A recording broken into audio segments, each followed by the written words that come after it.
ये वीडियो निश्चित रूप से बीएड के स्टूडेंट के लिए है और सीटेट, एसटीईटी और जितने भी सारे टीचर एलिजिबिलिटी एग्जामिनेशन है उन सभी स्टूडेंट के लिए है। इसमें हम बात करेंगे शिक्षा मनोविज्ञान के जो इम्पोर्टेंट क्वेश्चन है यूजीसी लेवल से लेकर के सीटेट लेवल तक के सारे क्वेश्चन बीएड के लिए भी सारे के लिए ये क्वेश्चन निश्चित रूप से अच्छे इंपॉर्टेंट तौर पे निकल के आता है। यहाँ पे देखेंगे कि कौन कौन से क्वेश्चन आपको इंपॉर्टेंट देखने को मिलेंगे, सारे के सारे यहाँ क्वेश्चन यहाँ देखेंगे। सबसे पहले तो मैं बता दूं कि कल के वीडियो में मैंने देख लिया था कि खेल के ऐच्छिक तथा आत्म प्रेरित किस क्रिया किस मनोवैज्ञानिक ने बताया, तो ये हमने देख लिया था ये क्वेश्चन जिसमें स्टर्न महोदय ने था। और इसका नेक्स्ट क्वेश्चन हम देखेंगे इस वीडियो के माध्यम से। लगभग 20 मिनट के वीडियो होंगे। वीडियो अच्छा लगे तो लाइक कर दीजिएगा, शेयर कर दीजिएगा दोस्तों के साथ, सब्सक्राइब कर लीजिएगा मेरे इस चैनल पे आप नए हैं तो, और बेल आइकन प्रेस कीजिएगा नए वीडियो के नोटिफिकेशन पाने के लिए। शुरू करते हैं वीडियो। नमस्कार दोस्तों, आपके अपने YouTube चैनल एवरीथिंग अभिषेक पे आप सभी का मैं अभिषेक स्वागत करता हूं।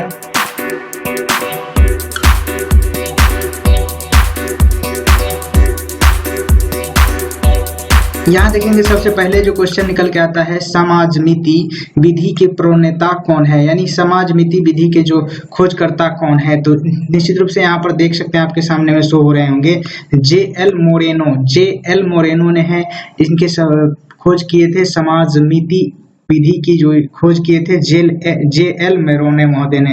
उसके बाद देख सकते हैं नेक्स्ट क्वेश्चन निकल के आता है, बालकों में खेलों से विकसित होने वाली शक्तियां हैं। बालकों में खेल से विकसित होने वाली शक्तियां हैं, देख सकते हैं शारीरिक, मानसिक और सामाजिक तीनों ही शक्तियां विकसित होती है खेल के माध्यम से। निश्चित रूप से सही आंसर है उपरोक्त सभी। नेक्स्ट क्वेश्चन देखेंगे। नेक्स्ट क्वेश्चन के तौर पे निकल के आता है कि मारिया मॉन्टेसरी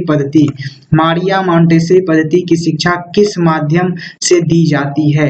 तो देखेंगे यहाँ पर ऑप्शन निकल के आता है, गीतों द्वारा, खेलों द्वारा, उपहारों द्वारा। तो इसमें से देख सकते हैं सभी चीजों के द्वारा मारिया मॉन्टेसरी पद्धति के अंतर्गत इन सभी चीजों का उपयोग किया जाता है। नेक्स्ट क्वेश्चन निकल के आता है यहाँ पे कि देखेंगे विलियम वुड तथा टिंचर किस विचारधारा के प्रवर्तक थे।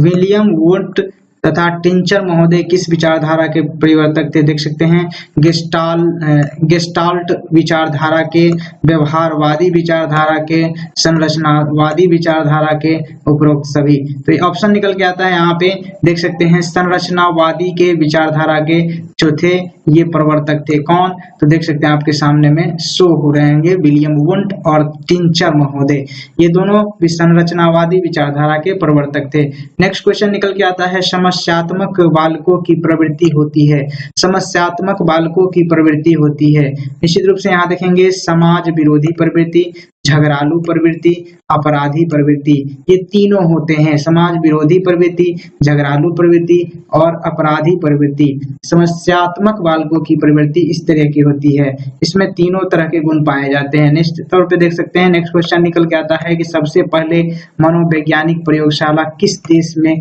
स्थापित हुई। सबसे पहले मनोवैज्ञानिक प्रयोगशाला किस देश में स्थापित हुई, तो ये है जर्मनी में सबसे पहले मनोवैज्ञानिक प्रयोगशाला की स्थापना की गई। नेक्स्ट तौर पे देखेंगे नेक्स्ट क्वेश्चन निकल के आता है, व्यवहारवाद की मुख्य विशेषता है। व्यवहारवाद की मुख्य विशेषता है, निश्चित रूप से यहाँ देखेंगे व्यवहारवाद की मुख्य विशेषता है क्या है, तो मापन इसकी मुख्य विशेषता है। निश्चित रूप से यहाँ देखेंगे मापन इसकी मुख्य विशेषता है। नेक्स्ट क्वेश्चन के तौर पे निकल के आता है कि फ्राइड ने मन की तुलना किससे की है।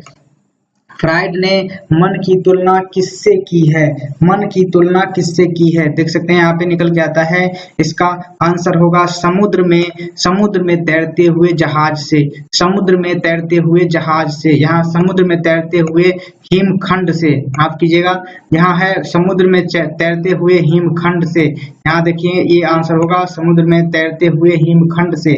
समुद्र में तैरते हुए हिमखंड से इसकी तुलना की है मन से। कौन, तो फ्राइड महोदय। निश्चित तौर पे नेक्स्ट क्वेश्चन निकल के आता है, शिक्षकों की तैयारी की आधारशिला होनी चाहिए। शिक्षकों की तैयारी की आधारशिला होनी चाहिए। शिक्षा मनोविज्ञान किसका, तो शिक्षा मनोविज्ञान। शिक्षकों की तैयारी के लिए आधारशिला होना चाहिए शिक्षा मनोविज्ञान। नेक्स्ट क्वेश्चन निकल के आता है, समाजमिति विधि में अध्ययन किया जाता है। पहले देखे थे समाजमिति का विधि का खोज कौन किया था? इसके बाद है ये समाजमिति विधि का में अध्ययन किया जाता है। क्या अध्ययन किया जाता है? तो एक समूह, देख सकते हैं, एक समूह की बनावट का अध्ययन, एक समूह की बनावट का अध्ययन, एक समूह की बनावट का अध्ययन। नेक्स्ट क्वेश्चन निकल के आता है, किसका सबसे व्यापक क्षेत्र है? इन ऑप्शन में से देखेंगे किसका सबसे व्यापक क्षेत्र है? शिक्षा मनोविज्ञान का, मनोविज्ञान का, शिक्षा पाठचर्या का, उपरोक्त सभी का। निश्चित रूप से ये आंसर होगा मनोविज्ञान का। मनोविज्ञान के अंतर्गत आता है शिक्षा मनोविज्ञान और शिक्षा मनोविज्ञान के अंतर्गत आता है शिक्षा पाठचर्या। निश्चित रूप से नेक्स्ट क्वेश्चन देखेंगे, चेतन, चेतन, अर्धचेतन तथा अचेतन किसके अंग है? चेतन, अर्धचेतन तथा अचेतन किसके अंग है? चेतना के, मस्तिष्क के, शरीर के, बुद्धि के। तो चेतना के, निश्चित रूप से इसका आंसर होगा चेतना के। निश्चित रूप से इसका आंसर होगा चेतन, अचेतन और अर्धचेतन किसकी जो है भाग है, तो यहाँ पर होगा चेतना के। नेक्स्ट क्वेश्चन निकल के आता है, अंतः दर्शन, अंतः दर्शन विधि दूसरी विधियों से अपेक्षाकृत है। अंतः दर्शन विधि दूसरी विधियों से अपेक्षाकृत है। अंतः दर्शन विधि दूसरी विधियों से अपेक्षाकृत है। अंतः दर्शन विधि दूसरी विधियों से अपेक्षाकृत है। आंसर देखेंगे, आंसर है पुरानी विधि, नवीन विधि, माध्यम विधि, उसके बाद है नवीनतम विधि। आंसर होगा, देख सकते हैं, पुरानी विधि, पुरानी विधि इसका आंसर होगा। निश्चित रूप से नेक्स्ट क्वेश्चन निकल के आता है, विलियम बुट ने मनोविज्ञान को बताया है। विलियम बुट के अनुसार मनोविज्ञान को कहा जाता है चेतना का विज्ञान। क्या कहा जाता है? चेतना का विज्ञान। नेक्स्ट क्वेश्चन निकल के आएगा, मिल्सबरी ने मनोविज्ञान को बताया है। मिल्सबरी ने मनोविज्ञान को क्या बताया है? चेतना का विज्ञान, मन का विज्ञान, आत्मा का विज्ञान, मानव व्यवहार का विज्ञान। मानव व्यवहार का विज्ञान मिल्सबरी ने बताया है मनोविज्ञान को कि मानव व्यवहार का विज्ञान है। निश्चित रूप से नेक्स्ट क्वेश्चन निकल के आता है कि विलियम वुड किस प्रकार के मनोविज्ञान का जनक माने जाते हैं। निश्चित रूप से यहाँ पूछा गया कि विलियम वुड किस प्रकार के मनोविज्ञान के जनक माने जाते हैं। ऑप्शन देखेंगे, प्रयोगात्मक मनोविज्ञान के, विकासात्मक मनोविज्ञान के, तुलनात्मक मनोविज्ञान के, उपरोक्त सभी। निकल के आता है ऑप्शन आंसर जो है कि प्रयोगात्मक विज्ञान के। कौन? तो विलियम वुड महोदय प्रयोगात्मक मनोविज्ञान के जनक माने जाते हैं। निश्चित रूप से नेक्स्ट क्वेश्चन निकल के आता है, पावलोव ने मनोविज्ञान के किस सिद्धांत का प्रतिपादन किया है? पावलोव ने मनोविज्ञान के किस सिद्धांत का प्रतिपादन किया है? प्रयोगात्मक अनुकूल सिद्धांत का, चिरस्मत अनुकूल सिद्धांत के, अंतर्दृष्ट सिद्धांत के। तो इसका आंसर होगा चिरस्मत अनुकूल सिद्धांत के।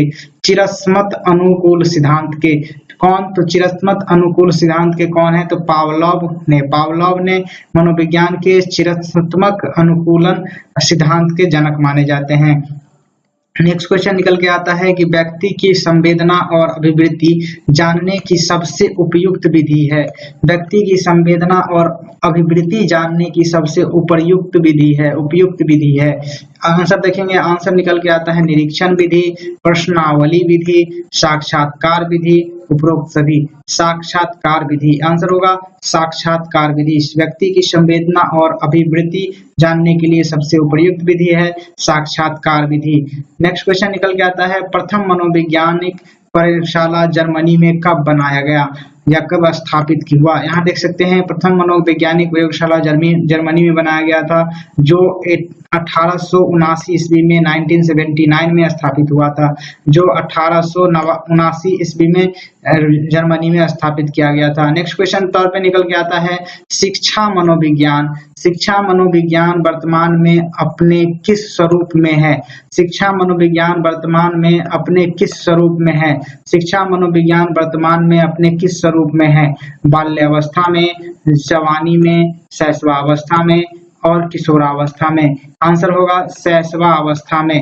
शैशवावस्था में आंसर होगा शैशवावस्था में। शिक्षा मनोविज्ञान वर्तमान में अपने किस स्वरूप में है? तो शैशवावस्था में है।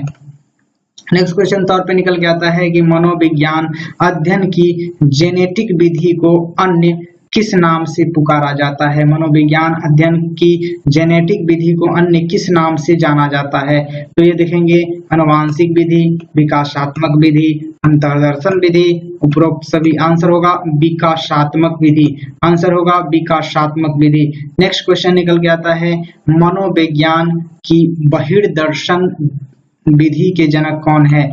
बहिर्दर्शन विधि के जनक कौन है? बहिर्दर्शन विधि मनोविज्ञान में है, उसके जो जनक कौन है?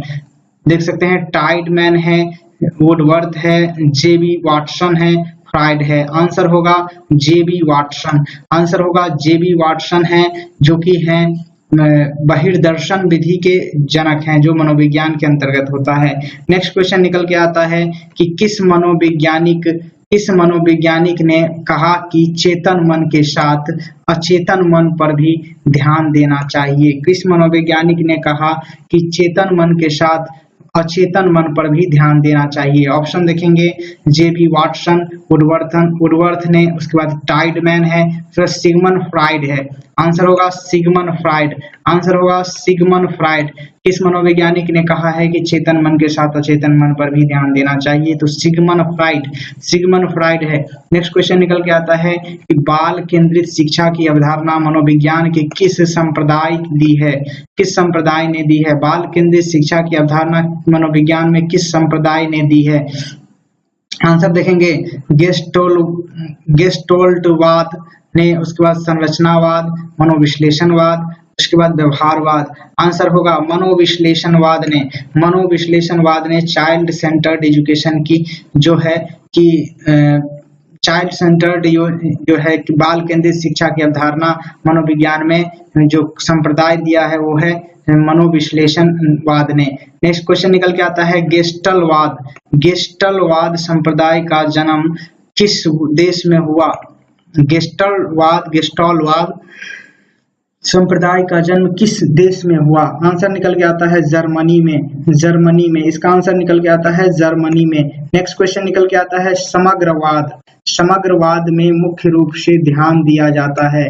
समग्रवाद में मुख्य रूप से ध्यान दिया जाता है कौन सा चीज? तो पूर्ण, देख सकते हैं यहाँ पे निकल के आता है कि पूर्ण से अंश की ओर समग्रवाद में मुख्य रूप से ध्यान दिया जाता है पूर्ण से अंश की ओर। नेक्स्ट क्वेश्चन देखेंगे कौन सा संप्रदाय मनोविज्ञान को चेतना का विज्ञान मानता है? कौन सा संप्रदाय मनोविज्ञान को चेतना का विज्ञान मानता है? तो देखेंगे यहाँ पर संरचनावाद होगा। इसका आंसर क्या होगा? संरचनावाद होगा। संरचनावाद मानते हैं कि मनोविज्ञान एक चेतना का विज्ञान है। नेक्स्ट क्वेश्चन देखेंगे जेबी वाटसन ने मनोविज्ञान के किस संप्रदाय को मनोविज्ञान की संज्ञा दी है? जेबी वाटसन ने मनोविज्ञान के किस संप्रदाय को मनरहित मनोविज्ञान की संज्ञा दी है? आंसर होगा व्यवहारवाद।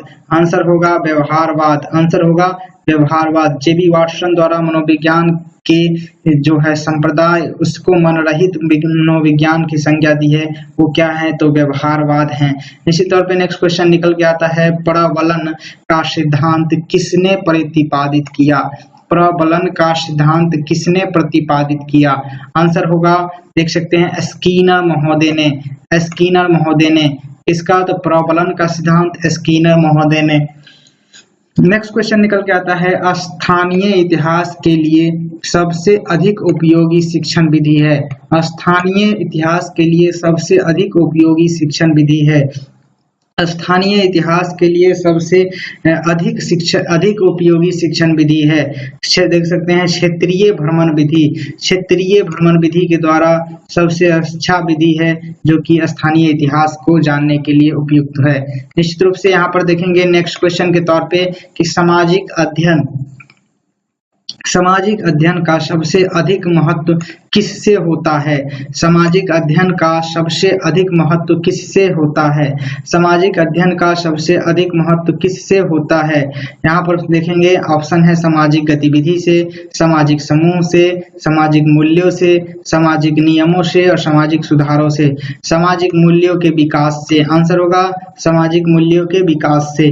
क्वेश्चन नंबर नेक्स्ट है, देख सकते हैं प्रजातांत्रिक मूल्यों एवं सिद्धांतों का अनुसरण कुंडी विधि कहलाता है। यहाँ पर देखेंगे ऑप्शन है समाजमिति विधि, वाद विवाद विधि, सामाजिक अध्ययन विधि, उपरोक्त सभी विधि। यहाँ कह रहा है कि प्रजातांत्रिक मूल्यों एवं सिद्धांतों का अनुसरण कुंडी विधि है, तो ये आंसर होगा वाद विवाद विधि। क्या है? वाद विवाद विधि, ग्रुप डिस्कशन विधि। इसी तौर पे नेक्स्ट क्वेश्चन निकल के आता है कि सामाजिक अध्ययन पढ़ाने की प्राथमिक कक्षाओं में सर्वाधिक उपयुक्त विधि है। क्या है? सामाजिक अध्ययन पढ़ाने की प्राथमिक कक्षा में सर्वाधिक उपयुक्त विधि है कहानी विधि। क्या है? तो कहानी विधि के द्वारा जब हम समाज अध्ययन पढ़ते हैं तो निश्चित रूप से अच्छे तरीके से हम समझ पाते हैं। प्राथमिक अवस्था में, प्राथमिक विद्यालय की बात की जा रही है यहाँ पे। नेक्स्ट क्वेश्चन निकल के आता है अधिगम के लिए प्रथम शर्त क्या है? अधिगम के लिए प्रथम शर्त क्या है? सीखने वाले की अभिप्रेरणा, सीखने वाले का मानसिक स्तर, सीखने वाले की बुद्धि, सीखने वाले की अभिवृत्ति। आंसर होगा सीखने वाले की अभिप्रेरणा। यानी जब तक हम स्टूडेंट को मोटिवेट नहीं करेंगे तब तक अधिगम नहीं कराया जा सकता। नेक्स्ट क्वेश्चन देखेंगे। नेक्स्ट क्वेश्चन है अधिगम के लिए वित्तीय शर्त क्या है? अधिगम के लिए वित्तीय शर्त क्या है? सीखने वालों की मानसिक स्तर, सीखने वालों की बहु अनुक्रियाएं, सीखने वालों की बुद्धि। आंसर होगा देख सकते हैं सीखने वाले की बहु अनुक्रियाएं, सीखने वालों की बहु अनुक्रियाएं। अधिगम के लिए वित्तीय शर्त क्या है? तो ये है सीखने वालों की बहुक्रियाएं। नेक्स्ट क्वेश्चन निकल के आता है यहाँ पे कि अधिगम के लिए तृतीय शर्त क्या है? अधिगम के लिए तृतीय शर्त है सीखने वालों को पुनर्बलन, सीखने वाले को पुनर्बलन, सीखने वालों को पुनर्बलन। नेक्स्ट क्वेश्चन निकल के आता है अधिगम के लिए चतुर्थ शर्त क्या है? शर्त क्या है? ये है सीखने वाले का अभ्यास, सीखने वाले का अभ्यास। अधिगम के लिए चतुर्थ शर्त है सीखने वाले का अभ्यास। नेक्स्ट क्वेश्चन निकल के आता है अधिगम अपेक्षाकृत व्यवहार में अस्थायी परिवर्तन है। अधिगम अपेक्षाकृत व्यवहार में अस्थायी परिवर्तन है जो अभ्यास अथवा अनुभवों के परिणाम स्वरूप होता है। यह परिभाषा किस मनोवैज्ञानिक ने दी है? अधिगम के बारे में कहा जाता है कि अधिगम जो है अपेक्षाकृत व्यवहार में अस्थायी परिवर्तन है जो अभ्यास अथवा अनुभवों के परिणाम स्वरूप होता है। ये दिए हैं मार्गन महोदय ने। ये परिभाषा है मार्गन महोदय का। निश्चित रूप से ये अधिगम के परिप्रेक्ष्य में दिए थे परिभाषा कि अधिगम क्या है? तो अपेक्षाकृत व्यवहार में अस्थायी परिवर्तन है जो अभ्यास अथवा अनुभव के परिणाम स्वरूप होता है। नेक्स्ट क्वेश्चन निकल के आता है अनुभव एवं प्रशिक्षण द्वारा व्यवहार में संशोधन ही अधिगम है। अनुभव तथा प्रशिक्षण द्वारा व्यवहार में संशोधन ही अधिगम है। यह परिभाषा किस वैज्ञानिक ने दी है? यहाँ पर कहा गया अनुभव एवं प्रशिक्षण द्वारा व्यवहार में संशोधन ही अधिगम है। ये गेट्स महोदय ने कहा है। ये कौन कहे हैं? तो गेट्स महोदय ने कहे हैं कि अधिगम जो है कि क्या है? तो व्यवहार में संशोधन है। अधिगम क्या है? तो प्रशिक्षण द्वारा एवं अनुभव द्वारा व्यवहार में संशोधन है। नेक्स्ट क्वेश्चन निकल के आता है अधिगम व्यक्ति में एक परिवर्तन है जो उसके वातावरण के परिवर्तन के अनुसरण में होता है। यहाँ पर कहा गया कि अधिगम व्यक्ति के एक परिवर्तन है, व्यक्ति में एक परिवर्तन है जो उसके वातावरण के परिवर्तनों के अनुसरण में होता है। यह परिभाषा किस वैज्ञानिक ने दी है? तो देखेंगे इसका आंसर है पील महोदय। पील एक मनोवैज्ञानिक के नाम है, वह उन्होंने ही कहा था कि अधिगम व्यक्ति में एक परिवर्तन है जो उसकी वातावरण में परिवर्तनों के अनुसरण में होता है। तो ये निश्चित रूप से है पील महोदय के अनुसार। नेक्स्ट क्वेश्चन देखेंगे कि अधिगम आदतों तथा ज्ञान और अभिवृत्तियों का अर्जन, यह परिभाषा किस वैज्ञानिक ने दी है? अधिगम जो है कि आदतों, ज्ञान एवं अभिवृत्तियों का अर्जन है। तो ये मार्गन महोदय ने, देख सकते हैं मार्गन महोदय ने दिया है, या फिर क्रो ने दिया है, या फिर वुडवर्थ ने दिया है, या फिर गिलफोर्ड ने दिया है। देख सकते हैं ये जो परिभाषा है ये क्रो ने दिया है। नेक्स्ट क्वेश्चन निकल के आता है जो कि होगा व्यवहार के कारण व्यवहार परिवर्तन अधिगम है। यह परिभाषा किस वैज्ञानिक ने दिया है? व्यवहार के कारण व्यवहार परिवर्तन अधिगम है। व्यवहार के कारण व्यवहार परिवर्तन क्या है? तो अधिगम है। यहाँ निकल के आता है ऑप्शन में देखेंगे तो क्रो एंड क्रो है, मॉर्गन है, गिलफोर्ड है, वुडवर्थ है। तो आंसर होगा इसका गिलफोर्ड महोदय ने। आंसर क्या होगा? गिलफोर्ड महोदय ने। नेक्स्ट क्वेश्चन के रूप में निकल के आता है पूर्व निर्मित व्यवहार में अनुभव द्वारा परिवर्तन ही अधिगम कहलाता है। निश्चित रूप से यहाँ पर कहा गया कि पूर्व निर्मित व्यवहार में अनुभव द्वारा परिवर्तन ही अधिगम है। यह परिभाषा किस वैज्ञानिक ने दिया है? तो आंसर देखेंगे, आंसर निकल के आता है काल्विन महोदय ने। काल्विन महोदय ने यह परिभाषा दिया है कि पूर्व निर्मित व्यवहार में अनुभवों द्वारा परिवर्तन ही अधिगम है। यह परिभाषा काल्विन महोदय ने कहे हैं। नेक्स्ट क्वेश्चन निकल के आता है जो कि हम नेक्स्ट वीडियो में देखेंगे, वो है देख सकते हैं बुद्धि क्या है। अब एक ही लाइन में एक ही आंसर वाले ऑप्शन आएंगे, इसी तरीके से आएंगे क्वेश्चन, एक लाइन वाइज आएंगे। अब मजा आएगा देखने में आप लोग को भी, और अच्छा लगा हो तो लाइक कर दीजिएगा इस वीडियो को और शेयर कर दीजिएगा दोस्तों के साथ। Thank you for watching this video. जय हिंद, वंदे मातरम।